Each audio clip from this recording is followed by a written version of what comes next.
students? Okay. So today we are going to learn the fourth head of income. Before we have already learned how many types of incomes are there? Five heads. What are those?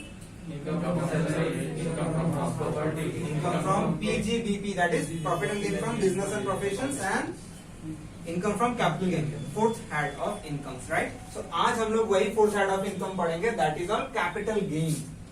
ये क्या है capital gain? ठीक है, हम लोगों ने पढ़ा था पर्सन्स के डेफिनेशंस में कि पर्सन्स वो नहीं होते जिसके दो हाथ, दो पैर होते हैं, दो आंख होते हैं, दो कान होते हैं, ऑल दिस, ये नहीं होता है. डायरेक्ट टैक्स के अंदर पर्सन्स का डेफिनेशंस कुछ और है जो हमने ऑलरेडी पढ़ा है. जो क्या था? इंडिविजुअल्स, HUF है ना, कंपनी, फॉर्म्स एंड ऑल, ये सारी चीज थे ना, AOP, BOI, artificial person and this and that. तो यहाँ पे अंडर कैपिटल गेन्स में हम क्या पढ़ेंगे, ये किस तरह का इनकम्स होती है. इनकम फ्रॉम सैलरी तो आप लोग को पता है, एम्प्लॉयर एम्प्लॉय का रिलेशन होता है जो जॉब करते हैं, लाइक दैट. हाउस प्रॉपर्टी, जो घर को अपने, जो I am the owner of the house और मैं उसे किराए पे लगा हूं, लेट आउट किया हूं मैं, तो मैं उससे इनकम्स कर रहा हूं, that is all income from house property. ठीक है. PGBP, जो डॉक्टर्स, प्रोफेशन, बिजनेस, कंपनीज वाले, वो सब आते हैं यहाँ पे. लेकिन आज जो हम हेड कवर करेंगे that is all capital gain. यहाँ पे अगर कोई एक पर्सन अपना एसेट्स बेचता है, अपना एसेट्स अगर बेचकर उससे अगर कमाई करता है, तो वो इनकम्स हमें हम कंसिडर करेंगे इनकम फ्रॉम कैपिटल गेन. ठीक है. तो ये स्टार्ट करने से पहले सबसे पहले मैं इसका पूरा फॉर्मेट लिखा देता हूं. आप लोग लिखो मेरे साथ साथ. सबसे पहले लिखोगे full value of consideration. Full value of consideration. Full value of consideration. तो इसमें पैनिक नहीं होना. ये कैसा वर्ड है सर, इसका मतलब क्या है? फुल वैल्यू ऑफ कंसिडरेशन का मतलब, फुल वैल्यू ऑफ कंसिडरेशन का मतलब है in short sales value. Sales value, जो वैल्यू में आप बेचेंगे उस एसेट्स को, फुल वैल्यू ऑफ कंसिडरेशन. ठीक है. अब वहां से हम माइनस करेंगे. देखो, मैं पहले भी, आप लोग ऑलरेडी बिजनेस अकाउंट्स करके आ चुके हो और ये डायरेक्ट टैक्स चल रहा है, and you come to know कि भैया हम बिजनेस में अगर कोई इनकम करते हैं और बिजनेस में ही अगर कोई एक्सपेंसेस कर रहे हैं तो वो माइनस कर सकते हैं, वो अलाउ करता है, चाहे वो कंपनी लॉ के हिसाब से हो या फिर डायरेक्ट टैक्स के. ठीक है. कंपनीज एक्ट के हिसाब से हो या फिर डायरेक्ट टैक्स के. देखो, तो फुल वैल्यू ऑफ कंसिडरेशन का मतलब आप कोई एक एसेट्स बेचे हो, फॉर एग्जाम्पल 30 लाख में. हम क्वेश्चंस भी लाइव अभी करेंगे. ठीक है.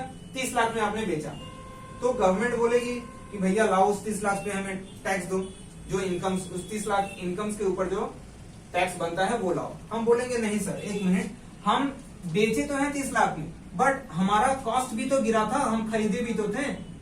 तो वो आप लिखोगे कॉस्ट ऑफ एक्विजिशन. लिखो cost of acquisition. Cost of acquisition क्या है? ये cost of acquisition, in short हम इसे COA भी बोल सकते हैं. COA, cost of acquisition. यानी कि ये कॉस्ट ऑफ एक्विजिशन है क्या? इन शॉर्ट हम परचेज कितना में किए थे वो चीज. फॉर एग्जाम्पल हमने परचेज कितना में किया था. फॉर एग्जाम्पल हमने 30 लाख में माटी को बेचा है. एक माटी पकड़ लेते हैं रैंडमली, एसेट्स हम माटी समझ लेते हैं. तो हमने उस माटी को 30 लाख में बेचा, बट हमने खरीदा कितना में था? 5 लाख में. तो हम कह नहीं सकते कि हमारा 30 लाख इनकम है, हमारा इनकम 25 लाख है, हम ऐसे दिखाएंगे. ठीक है ना. तो that is the cost of acquisition. यहाँ पे बात है, थोड़ा स्पेस छोड़िएगा और एक फॉर्मूला ऐड करेंगे, बट बिफोर दैट पूरा समझा देते हैं. सर हम खरीदे थे 5 लाख में, लेकिन उसके अलावा भी मेरा खर्चा हुआ था. क्या? That is all cost of improvement. लिखो cost of improvement. Cost of improvement.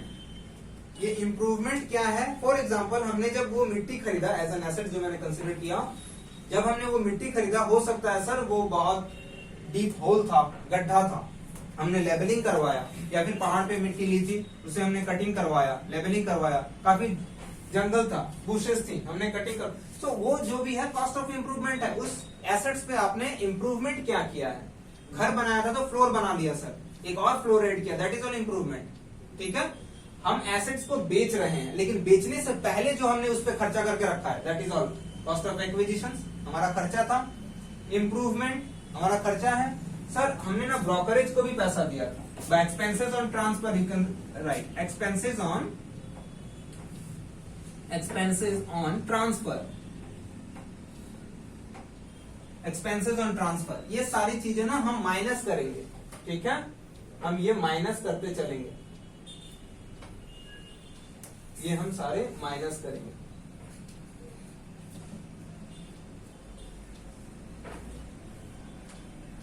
ठीक है, उसके बाद जो हमारा निकल कर आएगा ना, वो हमारा या तो लॉन्ग टर्म कैपिटल होगा या तो शॉर्ट टर्म कैपिटल होगा।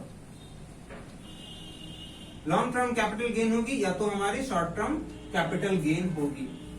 अभी इनकम कंसीडर नहीं किया गया है अभी तक, ठीक है, या तो हमारा एलटीसीजी होगा या तो एसटीसीजी निकल कर आएगा, ठीक है। अब उसके बाद एक और होगा, लेस लिखिए, एग्जाम्पशन,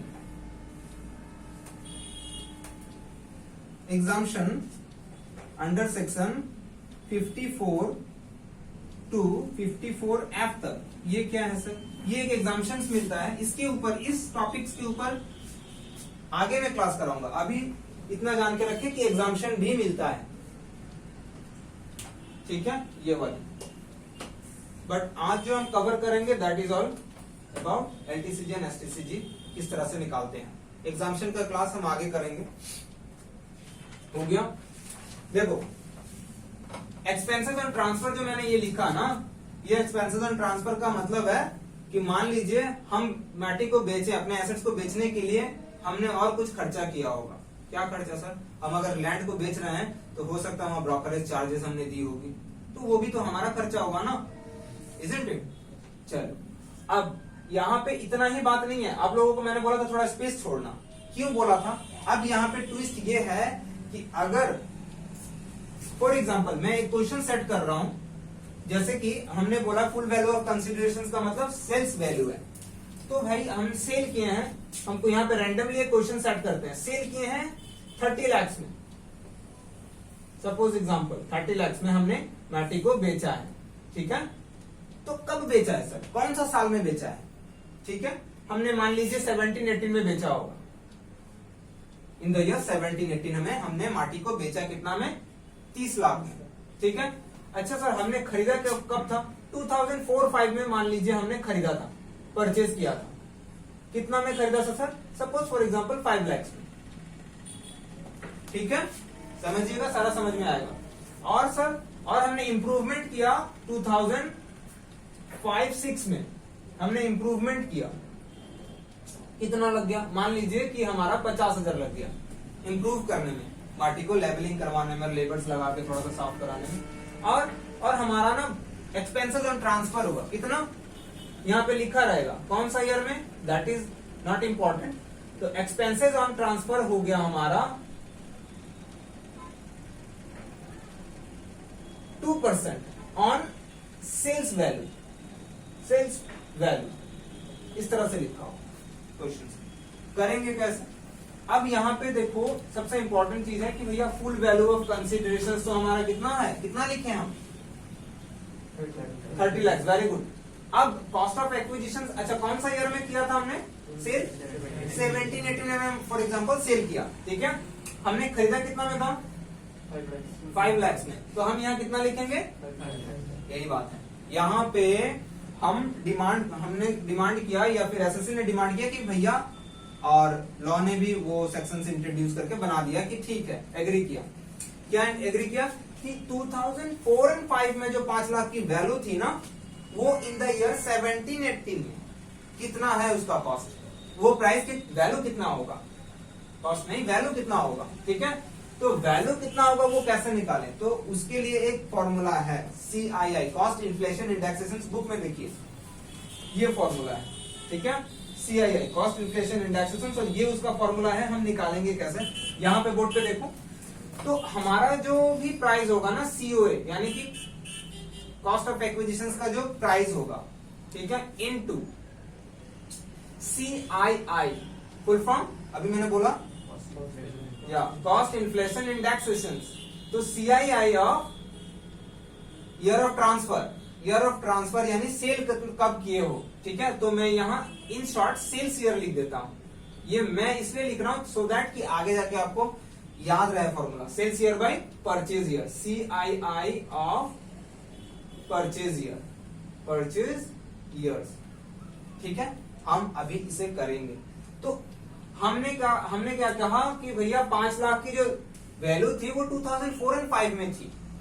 सर आज के दिन में उस 5 लाख की जो वैल्यू है हमें वो डिडक्शंस चाहिए, ये हमने डिमांड किया, ठीक है। और गवर्नमेंट भी अलाउ की, चलो ठीक है, आज के दिन में उसका रेट क्या है तो वो हम निकालेंगे, और ये बहुत ही इंपॉर्टेंट है, ठीक है। इंप्रूवमेंट देखो, इंप्रूवमेंट का क्या होगा, तो इंप्रूवमेंट का जो प्राइस होगा, जो भी प्राइस इनटू फिर से वही CII ऑफ सेल्स ईयर यानी कि year of transfer by CII of improvement year, ठीक है। लिख लीजिए ये थोड़ा सा स्पेस आपने छोड़ा है उसमें लिखिए क्विक।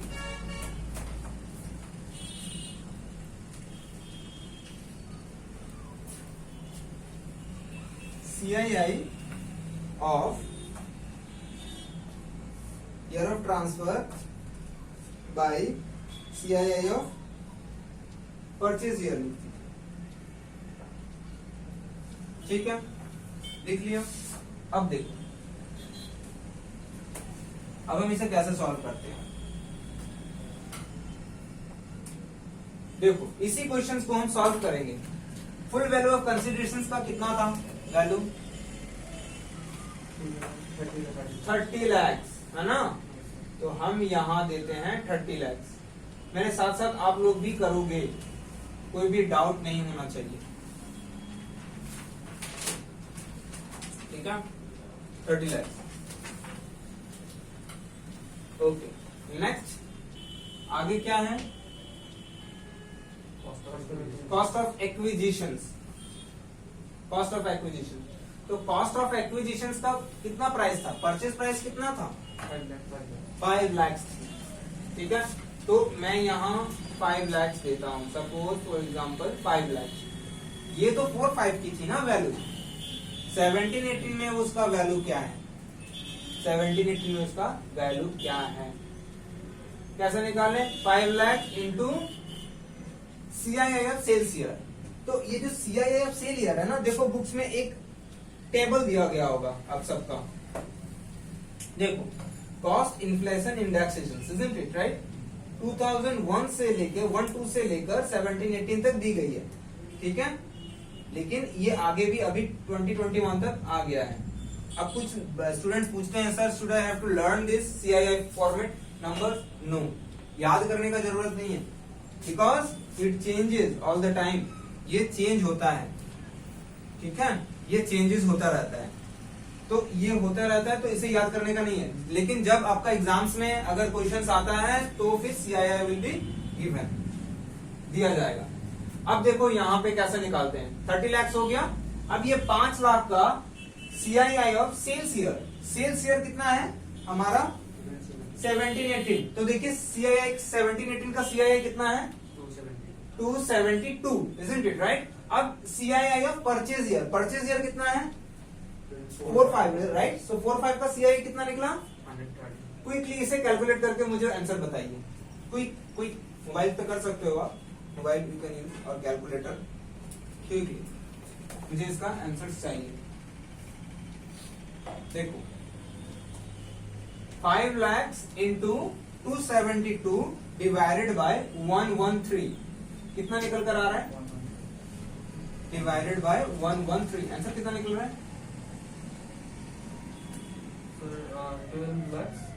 12 लाख 3,539, ठीक है, 0.8 है तो हम इसे 39 से 40 कर देते हैं, राउंड अप कर देते हैं, ठीक है, हो गया 12,03,540। अच्छा अब देखें, अब हमें निकालना है इंप्रूवमेंट का, CII of improvement year, CII of improvement year कैसे निकालेंगे। देखो इस इंप्रूवमेंट ईयर कितना है 5 है ना, और वैल्यू कितना था इंप्रूवमेंट का 50,000। तो हम 50,000 किए इंटू CIF सेल ईयर कितना था? Exactly 272, very good. और ईयर ऑफ इम्प्रूवमेंट ईयर कितना था? दैट इज 56, 56 से कितना है? 117। कीजिए जल्दी फटाफट, देखो कितना निकल कर आ रहा है, कितना निकल कर आ रहा है जल्दी। Sir 11 lakhs 11 lakh 62,393 63 okay fine. अब देखो एक्सपेंसेस ऑन ट्रांसफर कितना था? 2% on sale price, that means 2% on sales price. Sales price पे 30 लाख पे 2% कितना होगा? 60,000 I think, isn't it right? तो सॉरी 2% ऑन 30 लाख, तो यहां पे आपका आ गया 60,000। अब इसको पूरा कैलकुलेट करो, देखो कितना निकल कर आ रहा है। 30 लाख से ये सारा कैलकुलेट कीजिए, देखो कितना निकल कर आ रहा है। 30 lakh minus 1203540,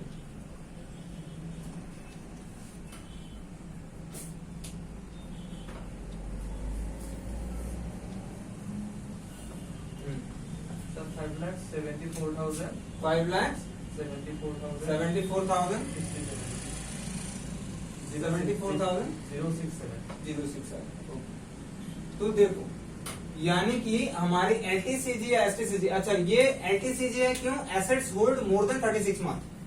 long term capital gain कब होता है? मैंने लॉन्ग टर्म कैपिटल एसेट्स कौन सा होता है मैंने बताया था कि जो एसेट्स को 36 मंथ से ज्यादा होल्ड करते हैं, ठीक है। So this is long term capital gain, ठीक है। कितना आया? और अगर एग्जाम्पशन हुआ, हम पिछले क्लास में देखेंगे, इस क्वेश्चन में मैंने कोई एग्जाम्पशन नहीं डाला है, तो एग्जाम्पशन नहीं है आज के लिए।